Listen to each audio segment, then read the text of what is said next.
बिस्मिल्लाहिर्रहमानिर्रहीम। अज़ीज़ तलबा अस्सलाम वालेकुम। नज़्म है दरिया की कहानी और उसके मश्क के आखिर में ज़रबुल अमसाल की तारीफ़ और मिसालें दी गई हैं।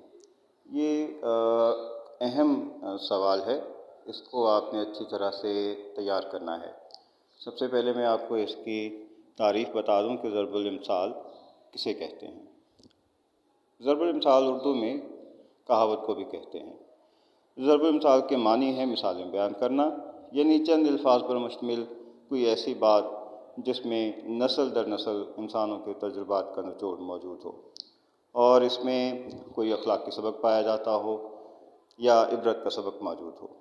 अमूमन ज़रबुल अमसाल का कोई ना कोई पस मंज़र यानी उसके पीछे कोई ना कोई वाक़या मौजूद होता है।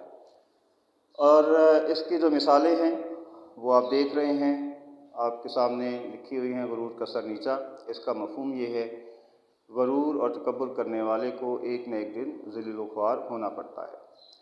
मान न मान, मैं तेरा मेहमान, मेज़बान के बुलाए बगैर ढीठ बनकर मेहमान बन जाना, उस वक्त बोलते हैं। यार जिंदा सोबत बाकी, अगर ज़िंदगी ना हो, ज़िंदगी हो तो कभी ना कभी मुलाकात हो ही जाती है। किसी को रुखसत करते वक्त ये ज़रबुल मिस्ल बोली जाती है। डूबते को तिनके का सहारा, ये ज़रबुल मिस्ल उस वक्त बोलते हैं जब कोई फ़र्द तकलीफ़ में मुब्तला हो तो वो छोटी सी छोटी मदद को भी बहुत बड़ी मदद समझता है। छोटा मुंह बड़ी बात, मामूली शख्स अपनी औकात से बढ़कर बात कहे तो ये कहावत जो है वो बोली जाती है।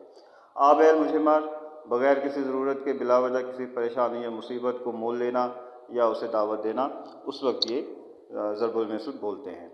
तो बेटे, ये आपका आज का लेक्चर था।